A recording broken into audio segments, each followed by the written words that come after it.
हाय बच्चे, let's continue our chapter consignment. पिछली class हमने इसको किया स्टार्ट और इसका कंसेप्ट स्टडी किया and we did like lot of headings in it, but the questioning the chapter is completely new, so there are a few more things that we need to study, understand, learn the concept, learn the calculation, and thereafter only we can go for the questions. So first of all, let's revise and recollect what we did in the first lecture. सबसे पहले हमने discuss किया एक situation wherein we had Mr. A, a businessman from Bhopal, and we had another person, Mr. B from Indore, and yet another person, Mr. D from Delhi. Now, ये जो Mr. A है, he wanted to expand his business, but he was not willing to take up additional responsibility for the same. No more additional work or burden. So what he did, he entered into a contract with Mr. B, wherein Mr. A will be supplying saman to Mr. B, and he'll continue to be the owner. He is not selling it to B. He is simply sending it to B, and B is going to sell the goods in Indore on behalf of A. And whatever amount is received, all the sales proceeds will be sent back to A. So this particular type of contract is called consignment. But in this, B is also going to get something, and what is that called? That is called commission. So B works like an agent, he works on commission basis, whereas Mr. A is the owner of the goods, he is the principal, he is the consigner, he bears all the risk, he bears all the losses, he bears all the expenses, and parallelly he is the recipient of all the incomes, all the profits that arise. Okay, now another thing that we talked about, क्या एक ही consignee आप रख सकते हैं, or you can go for more than one contract. So you can go for any number of contract, but for each contract you should prepare a separate consignment account so that you can evaluate the performance of each consignee. That Mr. B अच्छा perform कर रहा है या D, या whether it is कि B बहुत अच्छे rates पे बेच रहा है और बहुत अच्छा प्रॉफिट करवा रहा है, जबकि D के केस में only losses are happening. So in order to evaluate performance of each contract separately, a separate consignment account is being prepared. Ma'am, how is it prepared?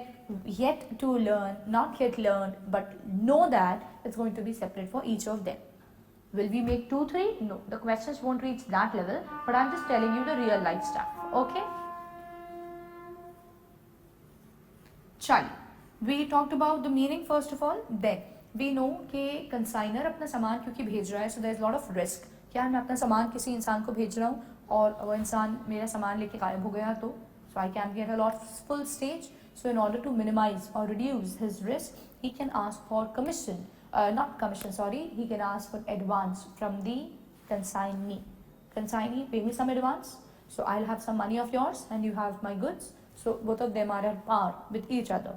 And later on, अगर कुछ सामान बिकता है तो वो फिर adjustment हो जाता है.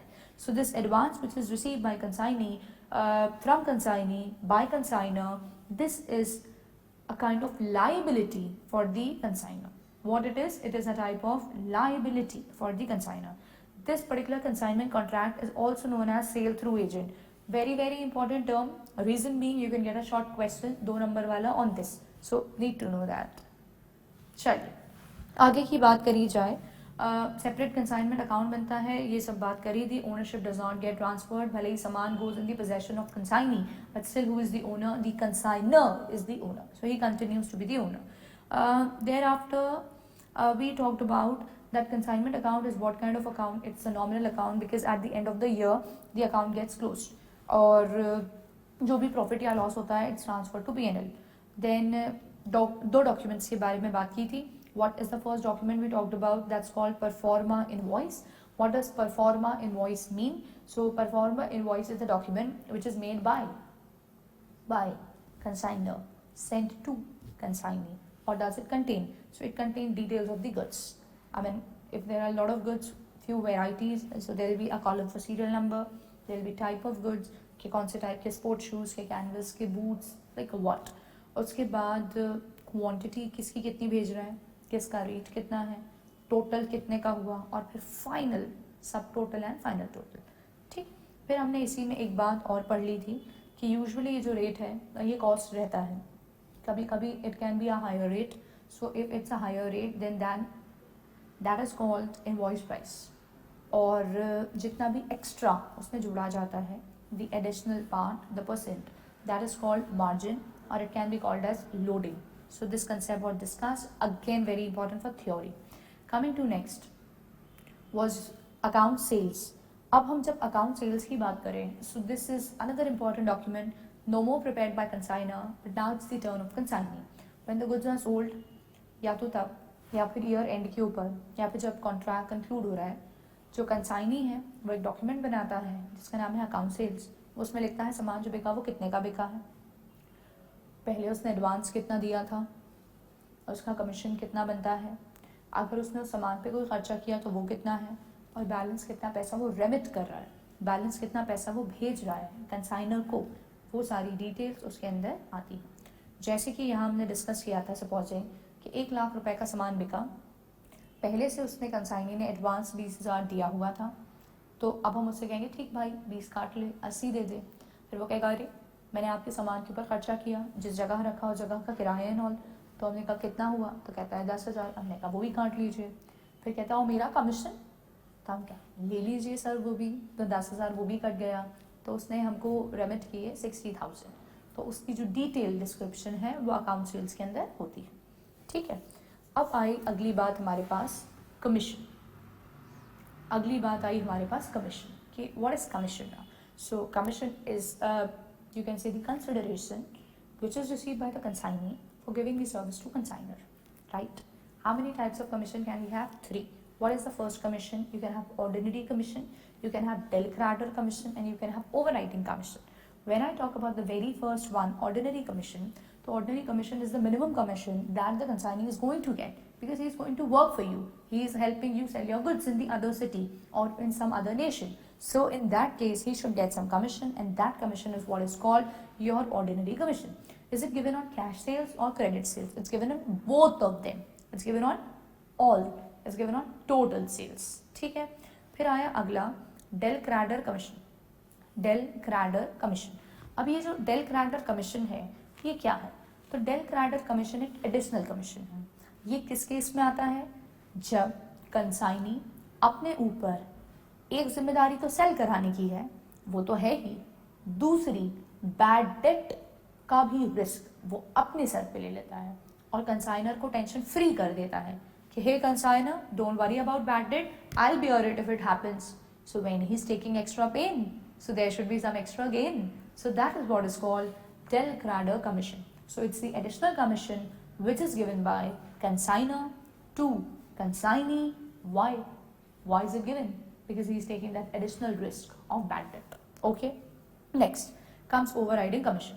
Now if the consignee is helping you sell the goods at a higher rate, आपने एक रेट बताया but he is helping you sell the goods at a higher rate, तो आपको एक्स्ट्रा पैसा मिल रहा है ना. So for that the additional commission that is given is called overriding commission. So is that clear? All right. चलिए साहब, यहाँ तक तो हमारा हुआ था. अब मैं आपको कुछ दूसरी बेसिक चीज़ें बता रही हूँ, आप जाके लिखेंगे. You can give heading like types of expenses. हम जो भी हमको क्वेश्चन में खर्चे मिलेंगे हम उनको 3 ग्रुप्स में बांटते हैं. तो आप ऐसा लिख दीजिए अगली heading, types of expenses. Types of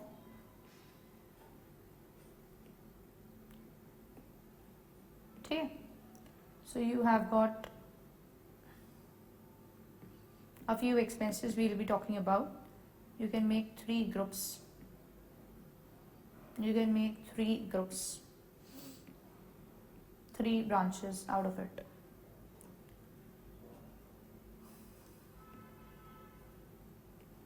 ठीक है.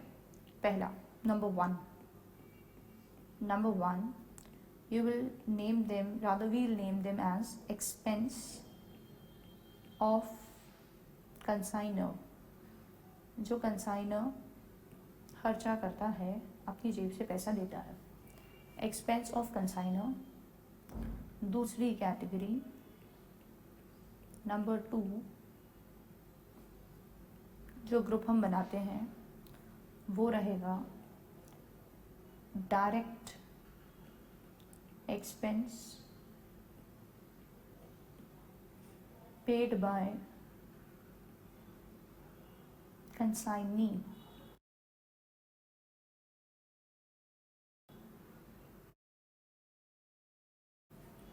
और तीसरा नंबर 3, indirect expenses, indirect expenses paid by consignee, indirect expenses paid by consignee. So 3 groups we are making, and this grouping is very important. This is going to help you in your calculation in the questions.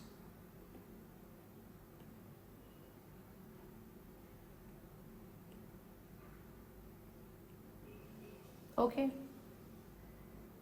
so here I make 3 boxes. ठीक है, so we have these 3.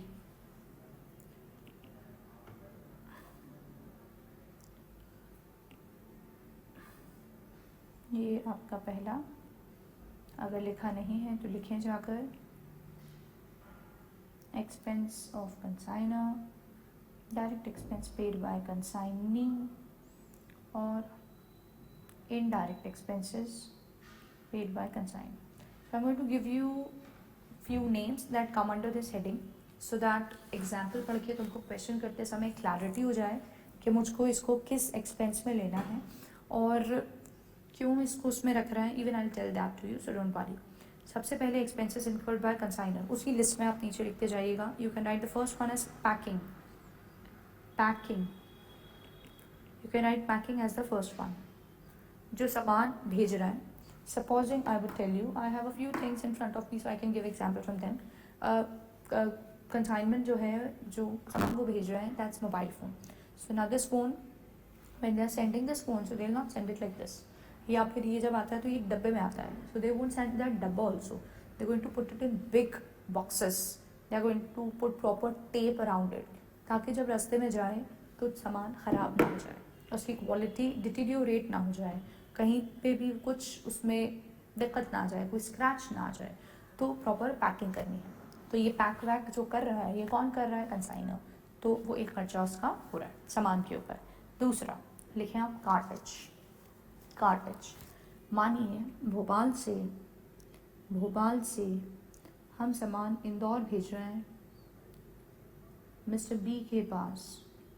तो हमने भेजा सामान truck से. तो ये जो कार्टेज है, ये कंसाइनर ने अगर पे करा है तो ये इस ग्रुप में आ जाएगा. Expense incurred by consignor.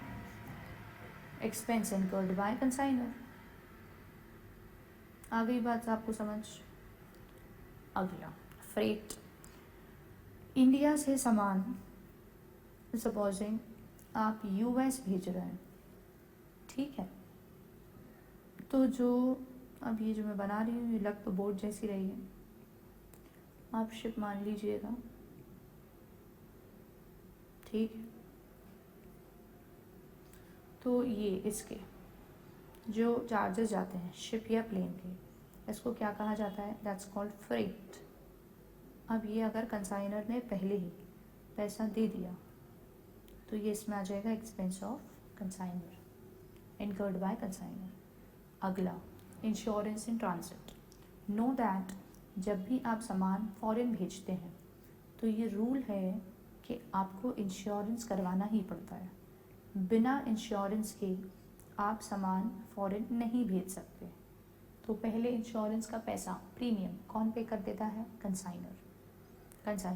हाँ, सेम देश की बात है, एक शहर से दूसरे शहर तो इंश्योरेंस मैंडेटरी नहीं है, बट लॉ के हिसाब से जब आप फॉरेन भेज रहे हैं सामान तो हायर रिस्क है, it's exposed to higher degree of risk. उस केस के अंदर इंश्योरेंस करवाना ही पड़ता है. तो इंश्योरेंस प्रीमियम किसने पे किया? कंसाइनर ने पहले ही पे कर दिया है. ऑक्ट्रॉय रोड टैक्स होता है पहले हुआ करता था, अब तो जीएसटी आने के बाद से ये हट ही गया है, रादर उससे पहले ही हट गया था, वैट के समय से ही ऑलमोस्ट। तो ये जो ऑक्ट्रॉय है ये रास्ते के चार्जेस हैं जो कि कंसाइनर पहले ही पे कर देते हैं, तो वो भी इसके अंदर आ जाएगा। ठीक है, वैसे क्वेश्चंस में आपको यूजुअली नहीं दिखता, तो ये मैंने आपको तीनों बात समझा दी, मतलब रादर पांचों बात समझा दी, तीनों नहीं पांचों बात। दूसरा आया डायरेक्ट एक्सपेंस जो कि पेड बाय कंसाइनी है। इम्पोर्ट ड्यूटी, इंडिया से सामान, जैसे कि मैंने अभी आपसे कहा था गया यूएस, गया वो छोटू कर देती हूँ अपने शिप से,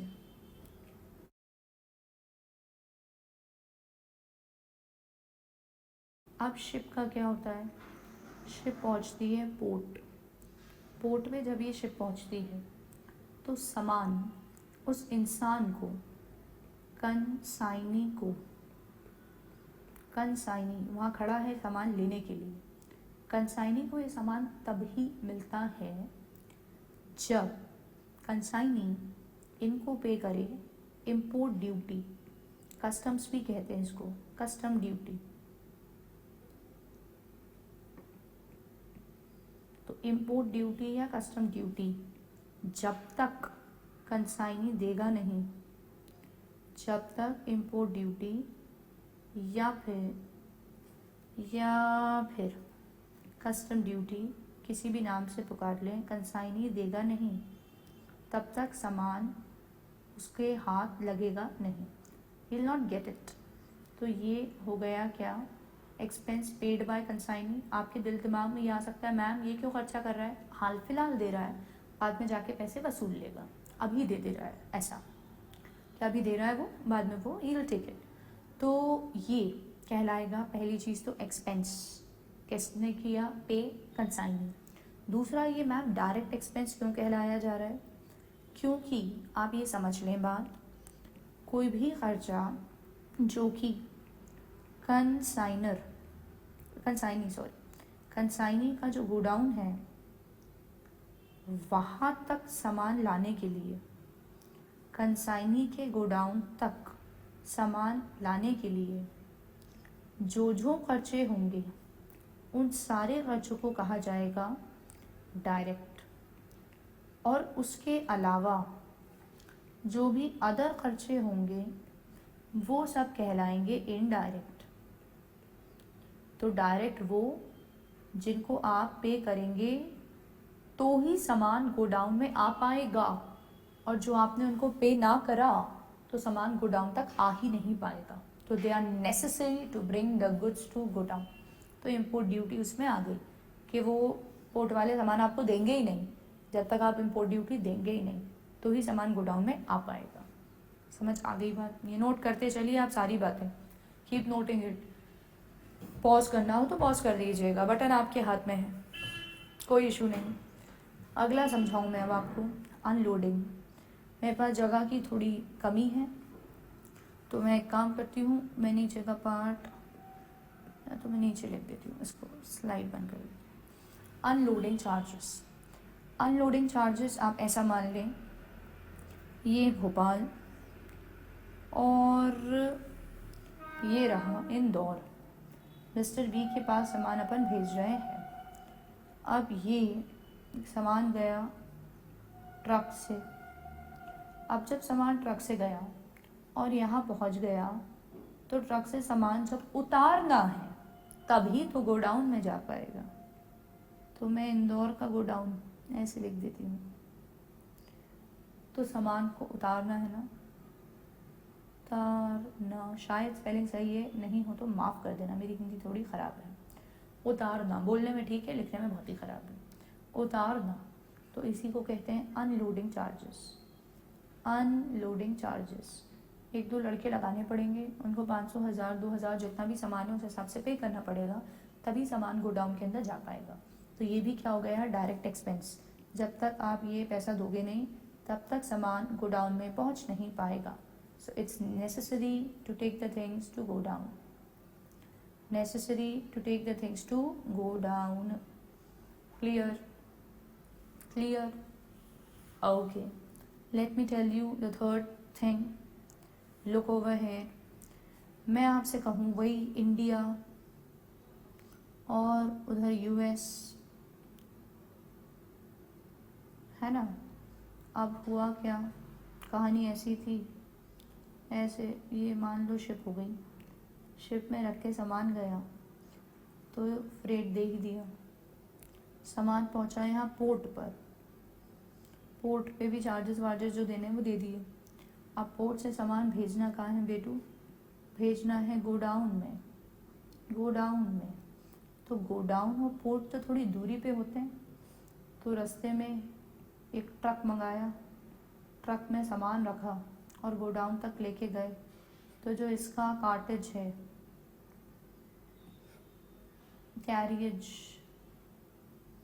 जो भी आप पे करते हैं ताकि गोडाउन तक सामान जा पाए पोर्ट से, ये भी आप अगर नहीं देंगे तो सामान गोडाउन तक जाएगा ही नहीं, तो जाएगा ही नहीं तो फिर आगे का मामला हो ही नहीं पाएगा। So it's also direct expense. तो ट्रांसपोर्टेशन चार्ज इसकी बात चल रही है, this is in the picture. So it is necessary. So it is our direct expense. Please remember, I have drawn so that you can keep the things in your brain better. Has it become clear? Yes or no? So I think yes. चलिए अब पहुंचेंगे हम आगे तीसरे पर, जो third branch है आपकी, वहां लिख लीजिए indirect expenses of consignment. Indirect expense का मतलब ये है सिंपली अदर खर्चे, गोडाउन तक लाने के नहीं, अदर एक्सपेंस, गोडाउन तक लाने के नहीं, उसके अलावा खर्चे, उसके अलावा जैसे गोडाउन का रेंट, ये अदर खर्चा हो गया। Insurance of godown, godown ensure करवा लिया, ये लाने का खर्चा नहीं है, ये अलग खर्चा है, ये इसमें आ जाएगा।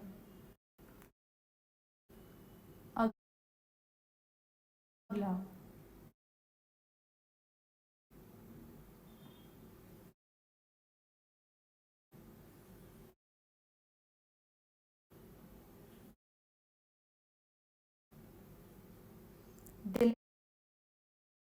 Delivery charges. डिलीवरी चार्जेस का मतलब क्या हो गया कि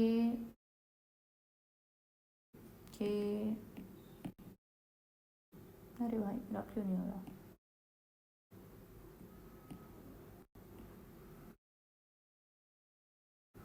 क्या ये परमानेंट पार्ट हो गया इसका? चलो हुआ जी।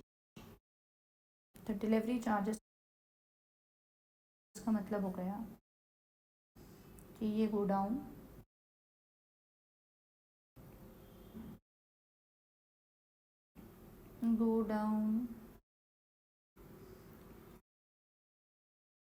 कंसाइनी का यहाँ से ग्राहक तक, कस्टमर तक सामान भेजा, तो डिलीवरी चार्जेस। तो बच्चों ये तो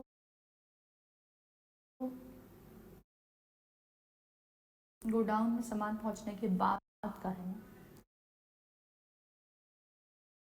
तो ये इसमें इनडायरेक्ट में आ जाएगा। सेल्समैन की सैलरी वो भी इसमें, एडवर्टीजमेंट वो भी इसमें, एक्सेट्रा एक्सेट्रा।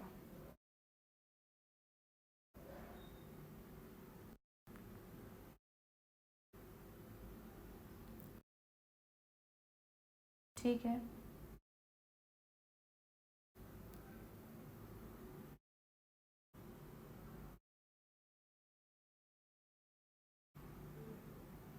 चल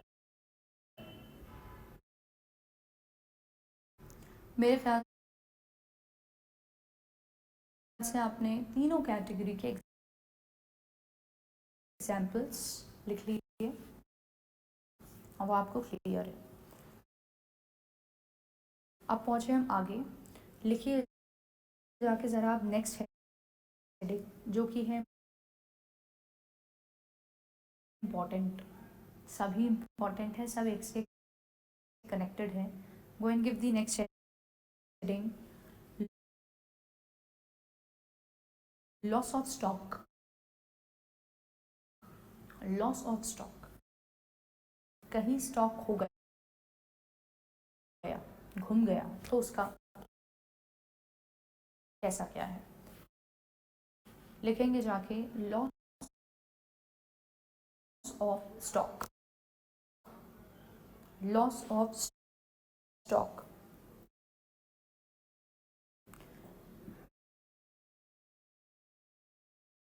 दो ब्रांचेस बनाइए,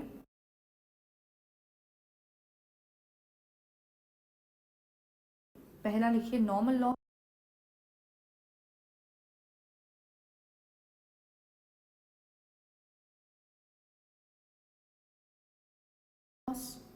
दूसरा लिखिए अबनॉर्मल लॉस।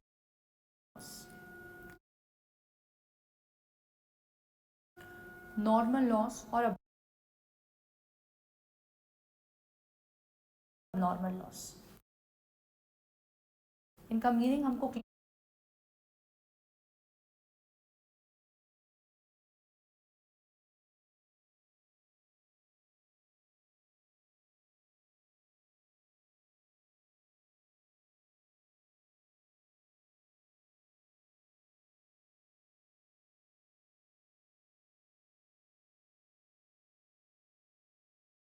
क्लियर होना चाहिए। जबकि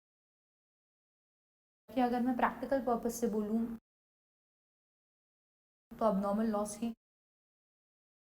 क्वेश्चंस में आता है मेजरली, बट मीनिंग दोनों का ही आ सकता है, तो शुड बी क्लियर। क्या होता है नॉर्मल लॉस मैम, लिखिए जाकर आप, लिखिए जाके कि नॉर्मल लॉस होता क्या है।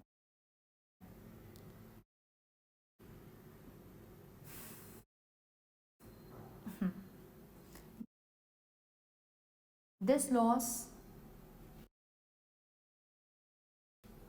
This loss does not arise, एक मिनट रुक जाना रादर, हाँ ये लिखिए यहाँ से, this loss is,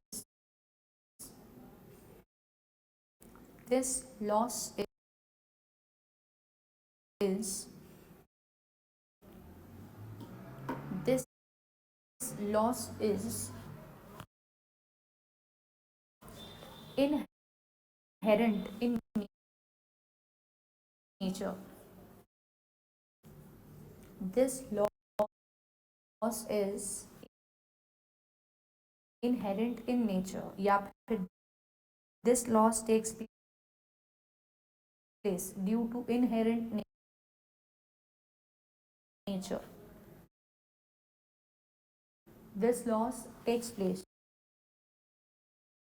due to inherent nature of product, this loss takes place due to inherent nature of product or circumstances or circumstances. So this loss takes place due to inherent nature of the product or circumstances. सुनिए इसका example. जैसे कि मैं आपसे कहूँ, यहाँ लिखा भी है but still I speak it, कि चाय बनाने जा रहे हैं। ठीक, यहाँ कुछ है नहीं, तो मैं सोच रही थी कोई कप होता तो दिखाओ। एक कप चाय बनाना है, एक कप चाय बनाना है। तो जब आप उसमें इंग्रेडिएंट्स डालते हैं तो आप एक कप से ज़्यादा,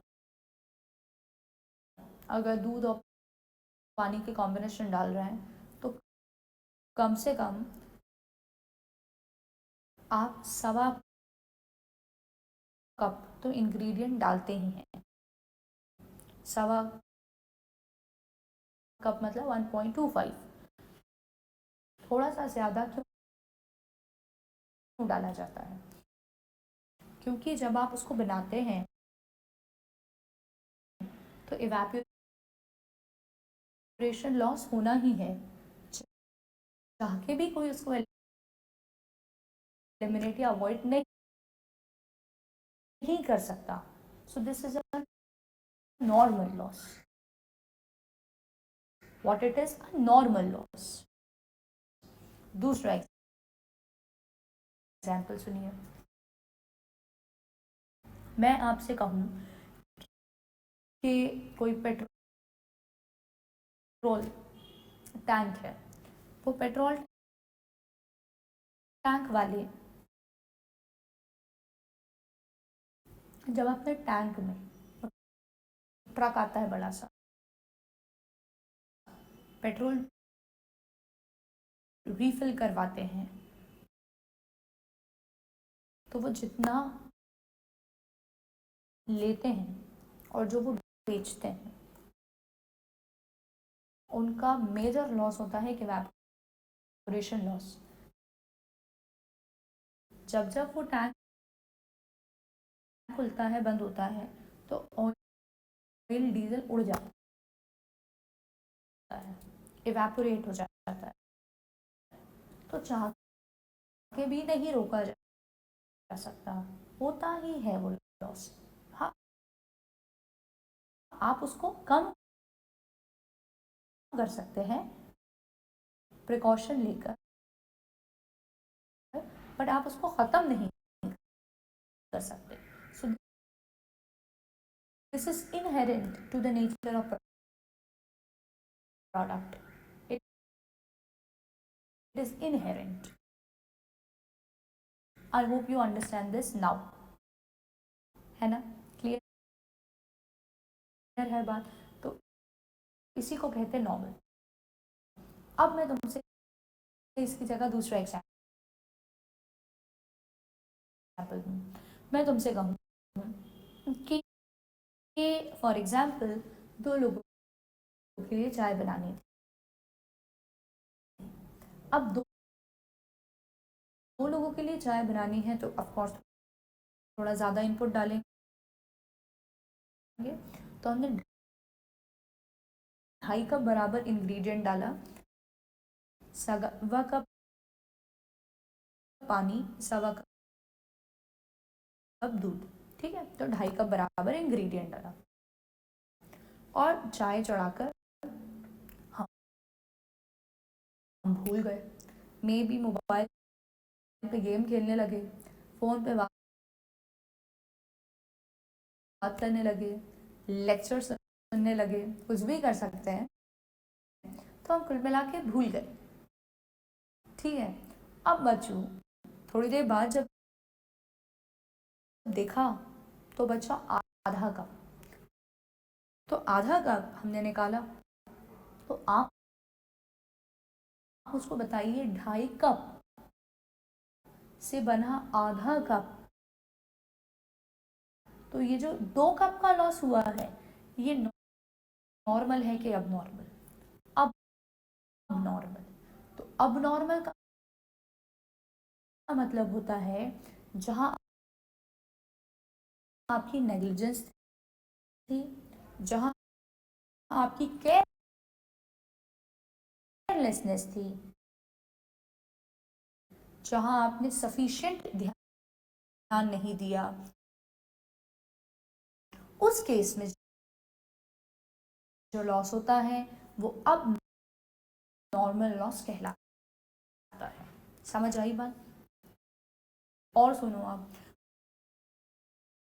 मैं जैसे आपसे कहूँ कि ये जो हमारा नॉर्थ इंडिया है, वहाँ पे एप्पल्स, ऑरेंजेस, इन सब की पैदावार बहुत ज़्यादा है। वहाँ से वो पूरे इंडिया में एंड इवन फॉरेन जाता है। अब वहाँ एप्पल उन लोग ने तोड़ा, साफ करा, लेबल लगाया, पैक करा, भेजा। उसमें तय बात है 1-2 एप्पल हर पेटी में खराब हो ही जाता है। क्या ये नॉर्मल है या अब नॉर्मल? नॉर्मल,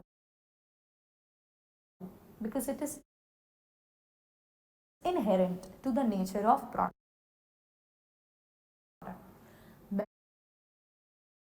मैं आपसे ये बात बोलूं, रखते समय ही उन लोग केयरलेस थे और उन्होंने 2-3 खराब एप्पल एक पेटी में रख दिए। अब वो खराब के प्रेजेंस से बाकी पूरा के पूरे खराब हो गए। तो ये नॉर्मल है कि अब नॉर्मल? अब नॉर्मल।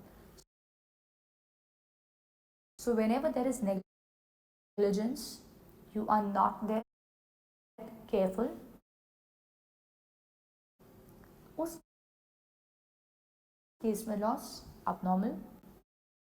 ध्यान आप दे रहे हैं पूरा, बट वो चीज इसका नेचर ही ऐसा है कि लॉस हो जाता है, उसको कहते हैं नॉर्मल लॉस। समझ आई बात? ठीक। तो नॉर्मल लॉस का तुमने पॉइंट लिखा, this loss takes place due to the inherent nature of the product or circumstance। Example लिखो जाके, evaporation loss in case of petrol, evaporation loss in case of petrol or diesel, evaporation loss in case of petrol or diesel,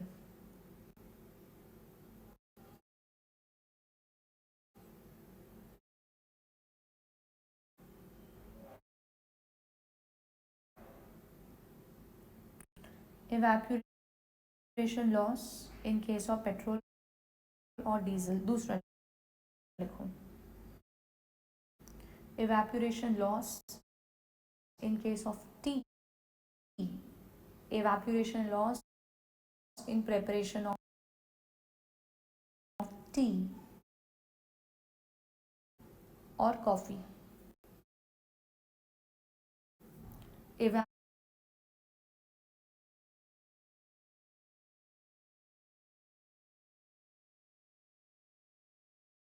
evaporation loss in case of preparation of tea और coffee, वो भी इसमें ही आ जाएगा। ठीक है, अगला point लिखो। अगला point, this loss does not arise only in one business. आप ये बताइए, एक चाय बनाने वाला है, क्या ऐसा होगा कि सिर्फ उसी के केस में ऐसा लॉस हो रहा है, या जो जो चाय बनाने का बिजनेस कर रहा है सबका ये लॉस होगा? सबका। तो this is not happening in one case, This is something which happens every time, in all the cases. So this loss does not arise. This loss does not arise in one business, but it takes place in all the businesses of that industry. उस प्रकार के जितने business हैं उन सब में वो खर्चा नुकसान होता ही है ही वो तय ही है. So this loss does not arise only in one business, but takes place in all the businesses of that industry. But takes place in all the businesses of that industry. ऐसा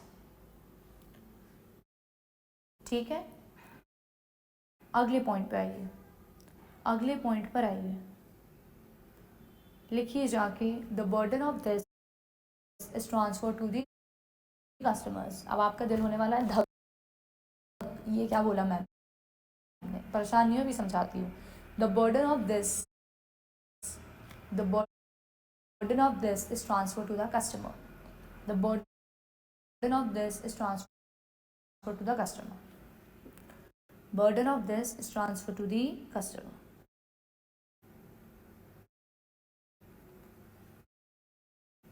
ठीक है. अब सवाल आता है मैम इसका burden customer पे क्यों ट्रांसफर करेंगे. सुनो, मैं आपसे ये बात कहूँ कि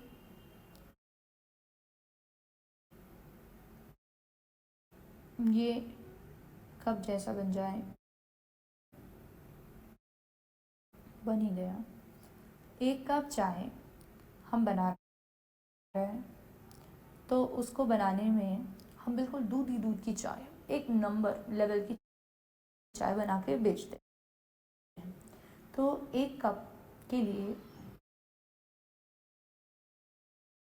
अच्छे से उठाएंगे तो टेस्ट ज़्यादा अच्छा आता है. गाढ़ी चाय बनेगी. 1.5 कप मिल्क डालते हैं. ठीक है. अब जब हम उनसे चार्ज करेंगे, तो मुझको बताइए आप, हम 1 कप मिल्क का चार्ज लगाएंगे या 1.5 कप मिल्क का. तो कॉमन सेंस से आंसर देना है. इसके पीछे कोई हमको ये नहीं सोचना कि कोई रट्टाफिकेशन कहीं का लगा है, या मैम आपने तो पढ़ाया है नहीं. अरे इसमें पढ़ने का क्या है, लॉजिकल बात करो, दिल से जो आवाज़ निकले. हमने इनकी चाय बनाई 1.5 कप दूध से, जो बनी 1 कप. उसको अच्छे से बॉईल किया ताकि टेस्ट आए. तो जब हम उनसे चार्ज करेंगे तो हम उनको ये नहीं कहेंगे कि हम आपसे 1.5 कप चाय के पैसे ले रहे हैं, बट जो हम चाय का रेट डिफाइन करेंगे कि कितने रुपए की हम एक चाय बेचें, उसमें खर्चे लेते समय हम 1.5 कप मिल्क का रेट लेंगे कि एक तो 1.5 ऑफ कोर्स, पर 1.5 कप मिल्क डालेंगे तो ही 1 कप बन पाएगा. तो ये हम उनको ही तो बर्डन ट्रांसफर करेंगे. हम क्यों देंगे, वाई विल वी बियर, वो टेस्टी भी है हम बियर करें. तो दिस इज नॉर्मल. तो नॉर्मल लॉस, ये जो नॉर्मल लॉस है, ये जो नॉर्मल लॉस है, ये इसका बर्डन किसके ऊपर जाता है. It goes to the customer. It goes to the customer. It goes to the customer. All businesses do this only. जितना सामान उसमें डाल रहा है उनके बनाने में, उसके हिसाब से चार्ज करते हैं. जितना सामान डल रहा है, ना कि कितना कप बना, जितना डाला उसके हिसाब. ठीक है. तो ये आप लिख भी लीजिएगा. अभी आइए अब नॉर्मल पर. अब नॉर्मल लिखें जाके This loss takes place due to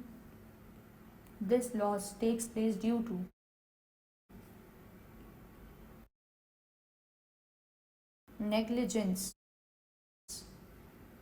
This loss takes place due to negligence.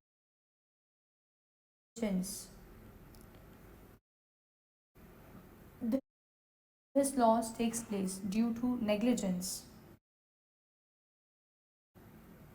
and careless approach of business. This loss takes place due to negligence or careless approach of business. You are not alert. ध्यान से नहीं किया, इसलिए बर्बादी हुई. तो आपकी mistake है. It's your mistake. It's not the inherent nature. It's your mistake.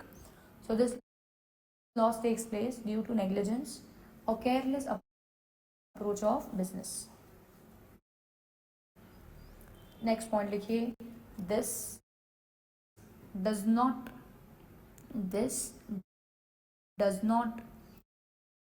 usually takes place in other business. This does not usually takes place in other business. दूसरे बिजनेस में ये नुकसान नहीं होता. वो अलर्ट होके काम कर रहे होंगे, आप केयरलेस थे, आपके साथ ऐसा हो गया. This does not take place usually in other business. अगला पॉइंट लिखिए. The burden of this can't be transferred to customer. The burden of this can't be transferred to customer. The burden of this can't be transferred to customer. The burden of this theory के लिए important है सारी बातें, इसलिए मैं आपको लिखवा रही हूँ. The burden of this can't be transferred to customer. अब सुनिए मेरी बात. आप वही मैं आपसे कहूँ, ये है मेरा एक कप. तो ऐसे हमें ऑर्डर मिले कि 4 कप चाय बनानी है. ठीक, हमारी चाय की दुकान, 4 लोग खड़े हैं.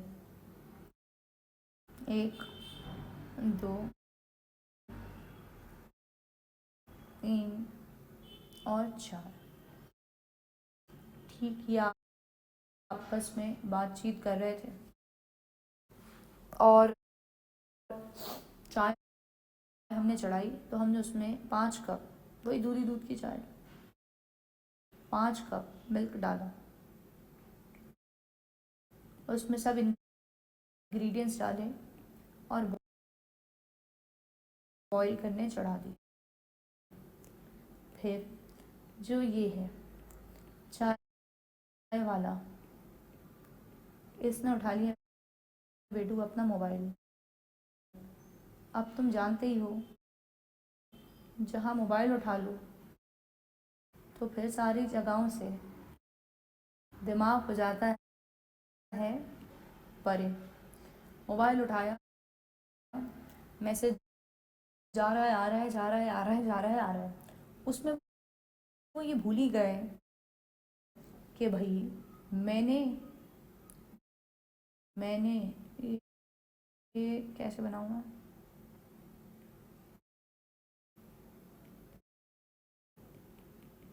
पतीले के ऊपर, ऐसे ही समझ लो, अब पतीले के ऊपर, गैस के ऊपर चाय चढ़ाई थी, ये भूल गए.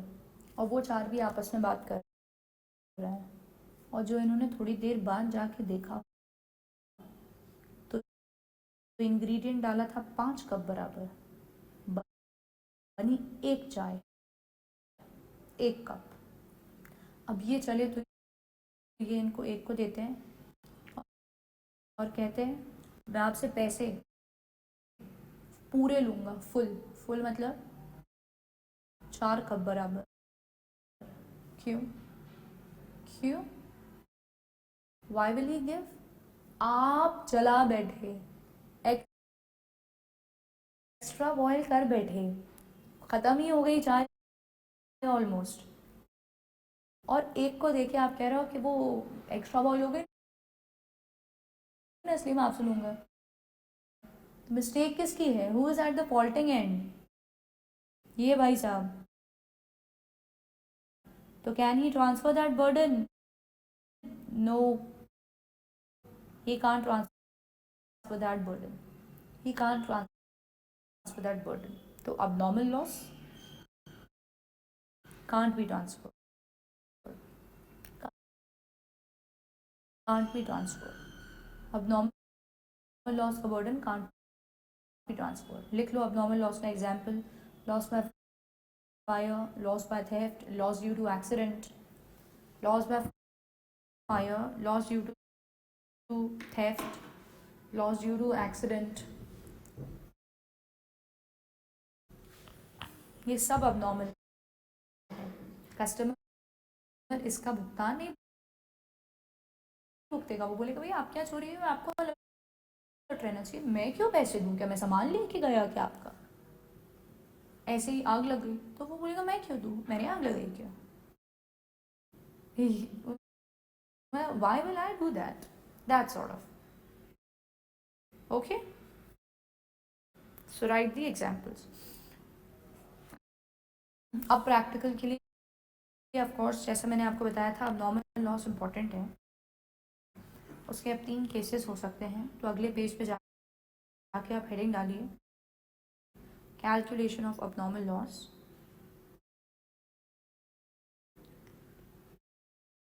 कैलकुलेशन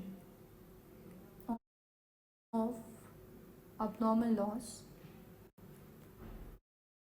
अब ये जो लॉस है बच्चों, ये 3 स्टेजेस में हो सकता है। 3 इसके केसेस बन सकते हैं। ये बड़ा ही टेढ़ा लग रहा है शायद, तो मैं इसको फिर से लिखती हूँ तुम्हारे लिए।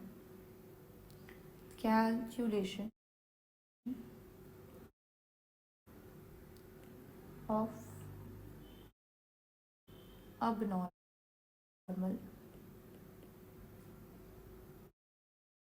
loss।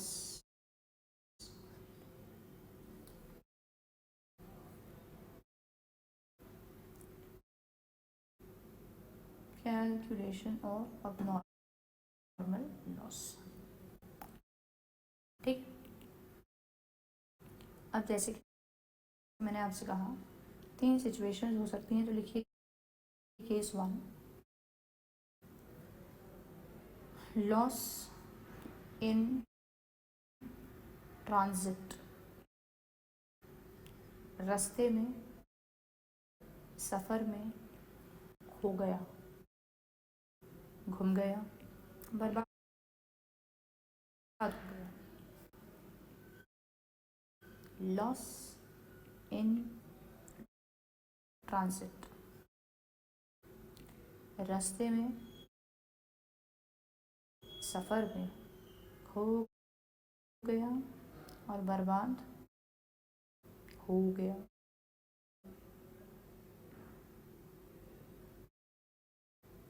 ठीक है, ठीक। चलिए अब इसको थोड़ा हम प्रैक्टिकली भी समझें। प्रैक्टिकल बात कुछ ऐसी है, यहाँ थे कौन? कंसाइनर।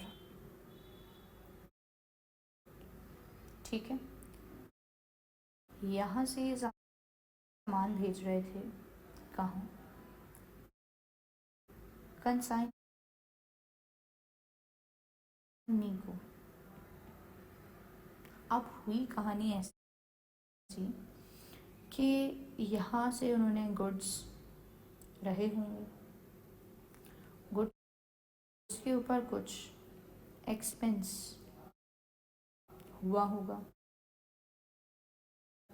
कौन सा कैटेगरी का expense? Expense done by consignor, तो एक्सपेंस ऑफ कंसाइनर। जैसे कि पैकिंग हो गया, रास्ते में था तो मान लो ट्रक से ही जा रहा है, तो कार्टेज वाटेज हो गया, जो कुछ।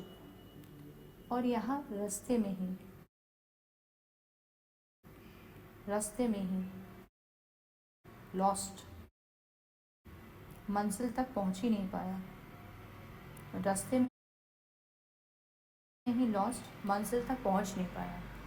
अब मुझे इस लॉस की वैल्यू करनी है कैलकुलेट,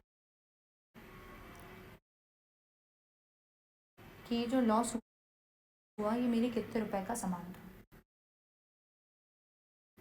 तो सबसे पहले आप लिख लीजिए, जब क्वेश्चंस करेंगे तो बिल्कुल क्लियर हो जाएगा, बट यू राइट इट अभी ऐसे ही ड्रॉ करके कि कॉस्ट ऑफ गुड्स, जो सामान था गुड्स उसकी कॉस्ट, तो वो कैसे होगा, number of units lost, number of units lost into cost per unit. जितने भी यूनिट खो गए इनटू एक जितने का था, प्लस लिखिए प्रपोर्शनेट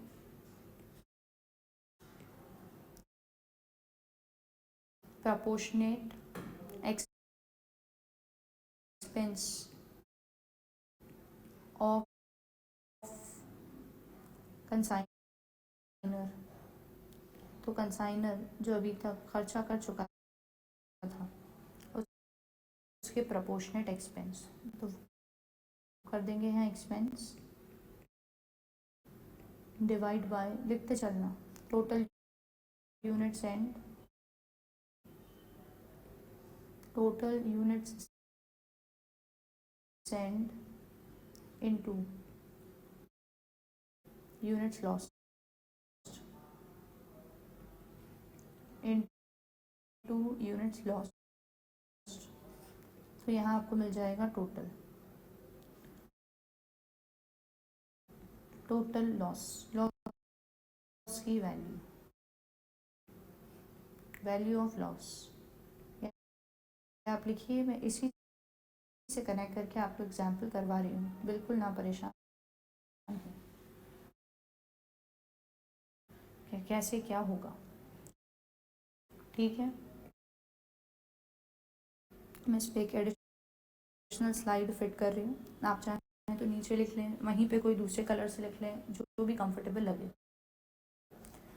डेटा में इसमें ये फिट कर रही हूँ कि सपोजिंग 10,000 यूनिट्स भेजे जा रहे हैं यहाँ से वहाँ, एट द रेट एक यूनिट है 100 रुपये का, ठीक। अब जो ये कंसाइनर है इन्होंने पैकिंग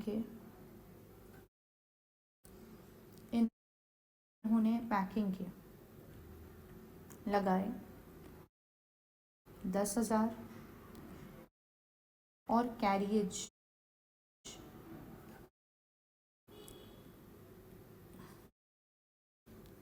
के लिए जो इन्होंने पे कर दिया था वो था 20,000, ठीक। और सामान खो गया। अब हमको निकालना है हाँ, कितने यूनिट्स लॉस्ट हैं वो भी लिख लें हम।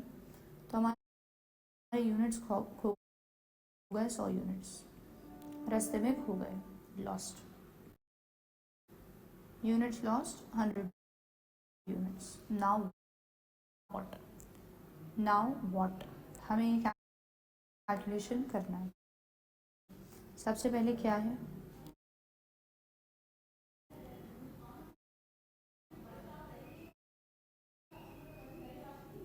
Cost of goods.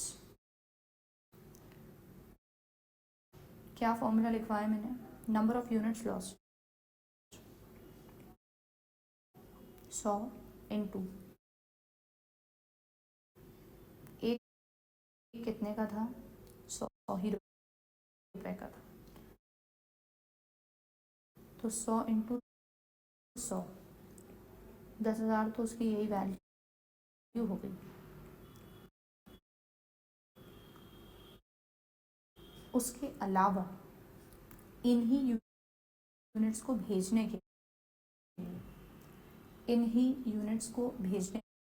के लिए कंसाइनर ने कितने रुपए का खर्चा किया था? तो उन्होंने किया था 30,000 का खर्चा। 30। तो जो 30,000 का खर्चा हुआ, ये तो सारे यूनिट्स के लिए था,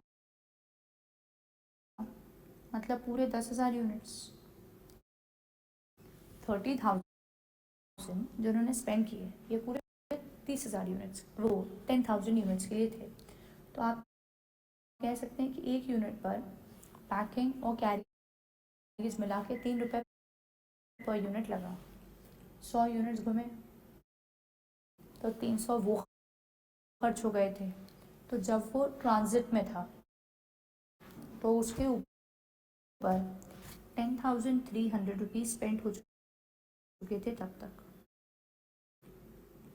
वो जो सामान था, अगर वो गोडाउन से खोता, कंसाइनर के पास से ही खो जाता, उस पर पैकिंग ही नहीं होती, उस पर कैरियज ही नहीं देते, तो वो 100 रुपये का एक था, मतलब टोटल 10,000 का नुकसान था। बट वो थोड़ा आगे बढ़ गए,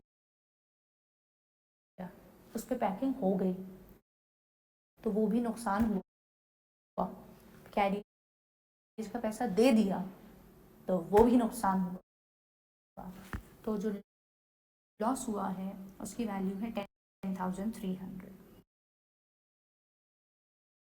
ये आपने शायद लिख लिया। क्वेश्चंस करने पे the things will become pretty clear. But अभी आप लिखते चलिए एक एक हर केस का example with explanation and with some data, and then we'll do the full length questions so that it becomes more clear. दूसरा, come to second, case number 2. Case number 2, loss in go down of consignee. Loss in go down of consignee.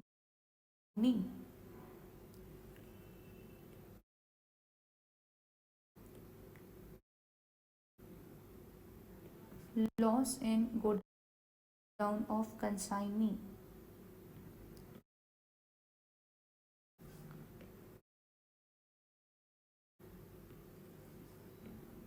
अब हम इसको draw करें, ये यहाँ रहा godown of consignor,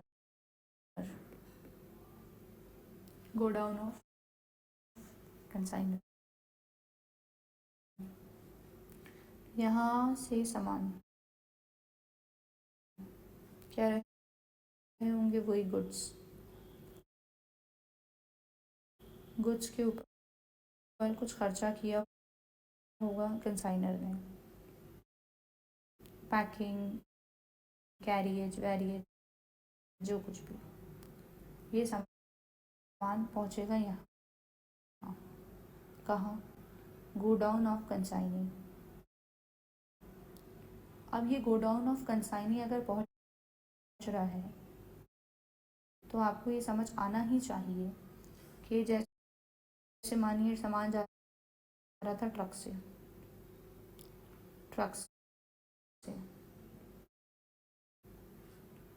तो करवाई होगी ट्रक से अनलोडिंग। तो जब अनलोडिंग करवाई तो ये कौन से, ये 3 जो हमने ग्रुप बनाए थे खर्चों के, उसमें से कौन से ग्रुप में आ रहा है? तो ये आ रहा है एक्सपेंस, वो भी कौन सा एक्सपेंस, डायरेक्ट एक्सपेंस, क्योंकि आप अनलोडिंग कराएंगे ही नहीं तो सामान कंसाइनी के गोडाउन तक जाएगा ही नहीं। तो direct expense of consignee, direct expense of consignee. फिर सामान पहुंचा था कहाँ, गोडाउन में। अब गोडाउन में जाके यहाँ से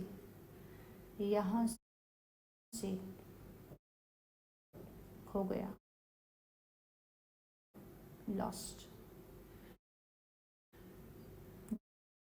यहाँ से सामान खो गया, लॉस्ट।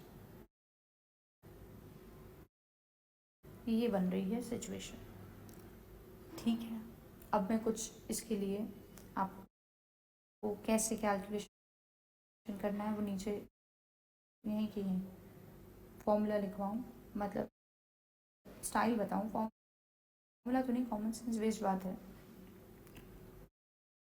कैलकुलेशन अब मैं यहीं लिख रही हूँ नीचे।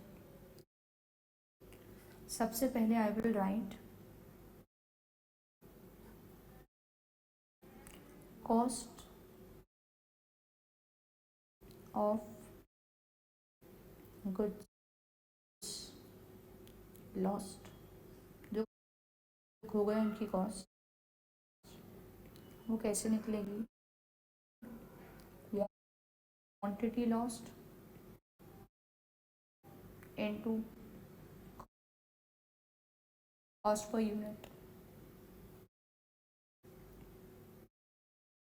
Cost per unit plus proportionate expense of कंसाइनर। मैम ये क्यों ले रहे हैं, कंसाइनर ने अगर पैकिंग करी ही नहीं होती और कैरियज दिया ही नहीं होता तो सामान गोडाउन तक आता ही नहीं। तो मतलब सामान अगर गोडाउन आ गया है तो कंसाइनर ने खर्चा उसके ऊपर कर दिया था, तो है ही बात, तो इट्स टू बी टेकन। तो यहाँ मैं लिखूँगी टोटल जो भी खर्चा है अपॉन टोटल एक्सपेंस, कौन सा वाला, यही कंसाइनर वाला, अपॉन टोटल यूनिट्स जो भेजे थे, total unit sent into quantity lost जो खो गई। तो समझ में आएगा कि प्रोपोर्शनेट जो लूज हो गए उनके ऊपर कितना खर्चा था, प्लस बचू सामान अगर गोडाउन पहुंच चुका है तो कंसाइनी ने भी डायरेक्ट एक्सपेंस कर दिए, तो proportionate direct expense of consignee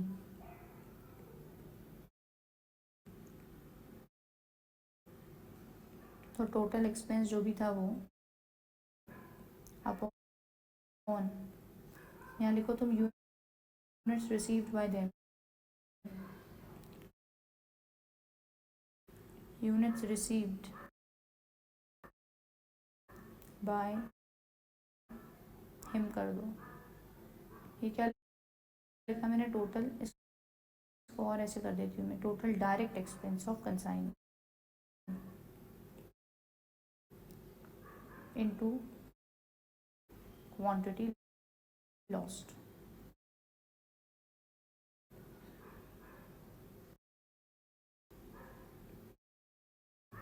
और इन तीन का लग जाएगा टोटल।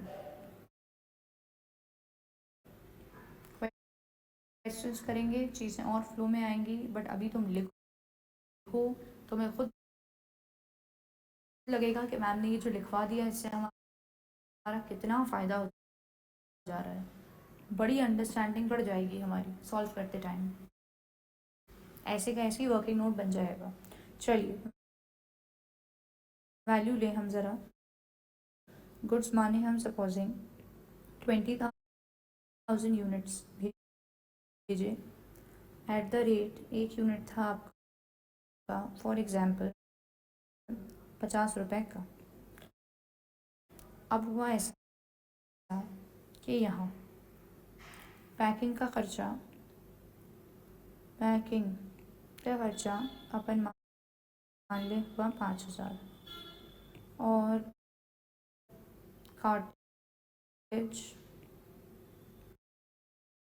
लगा 15,000। उसके बाद अनलोडिंग एक्सपेंस जो उन्होंने दिए वो दिए 2,000। अनलोडिंग एक्सपेंस 2,000 और जो यहाँ की यूनिट्स खो गए तो वो यूनिट्स रहे 1,000 यूनिट्स लॉस्ट। तो अब हमको इनकी वैल्यू निकालनी है। चलिए इसमें डालें। सबसे पहले हमको चाहिए क्वांटिटी लॉस्ट। कितनी है quantity lost? 1,000। Cost per unit कितना था ये देख लीजिए। तो कॉस्ट पर यूनिट था 50, तो वहाँ लिख गए कॉस्ट पर यूनिट 50। अब प्रोपोर्शनेट एक्सपेंस कंसाइनर के, तो कंसाइनर के खर्चों का टोटल लगाया कितने के? 20,000। तो उन्होंने जो 20,000 खर्च किए थे, 20,000 जो खर्च किए थे उन्होंने कितने यूनिट्स के लिए खर्च किए थे? जितने उन्होंने भेजे थे, मतलब 20,000 यूनिट्स के लिए 20,000 रुपये 20,000 यूनिट्स के लिए थे, मतलब पर यूनिट कह सकते हैं आप 1 रुपये। कितने यूनिट्स लॉस्ट? 1,000 यूनिट्स। तीसरी बात, प्रोपोर्शनेट डायरेक्ट एक्सपेंस कंसाइनिंग के कितने हैं? 2,000 रुपये। तो ये जो 2,000 इन्होंने खर्च किए, ये कितने यूनिट्स उनको मिले? वहाँ उनको मिले तो पूरे ही थे, वो तो गोडाउन में से खोया है। तो 20,000 यूनिट्स के लिए, और इसमें से खो कितने गए? 1,000। तो प्रोपोर्शनेट निकाल लेंगे। 100 रुपये ये कितने? 1,000 रुपये ये, और ये कितने? 50,000 ये। तो जब आप ऐड करते हैं तो 51,100 रुपीज़ का सामान गया। 51,100 रुपीज़ का सामान लूज हो गया। वैसे अगर ये कंसाइनर के गोडाउन में ही खो जाता तो एक यूनिट था 50 का, 1,000 यूनिट अगर खोते तो था 50,000। बट आते आते कंसाइनी के गोडाउन तक कुछ उसमें और उसके ऊपर और खर्चा हो गया, फिर और खर्चा उसके ऊपर हो गया, तो उसके ऊपर जो अमाउंट स्पेंट है वो बढ़ता जा रहा है। तो वो चीज़ें हमने प्रोपोर्शनेट जोड़ ली कि यार इन्होंने कंसाइनर ने टोटल 20,000 एक्स्ट्रा लगाए, but that 20,000 for 20,000 units. So I want to calculate for the units lost, so I multiplied with 1,000। So I got के 1,000 रुपीज़ स्पेंड हुए थे इसमें से।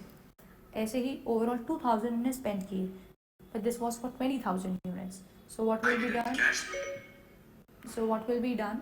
So 2,000 is for 20,000 units. So we'll find proportionately here for 1,000 units, for 1,000 units, how much was spent. That's what.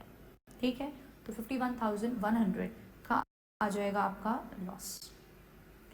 अब ये जो loss का calculation है इम्पॉर्टेंट है, it requires little bit of practice also. I would request you, before you see the next lecture, please revise this part well. Then only enter into the next lecture. Alright, thank you so much. Take care. We'll continue the next class. Bye bye.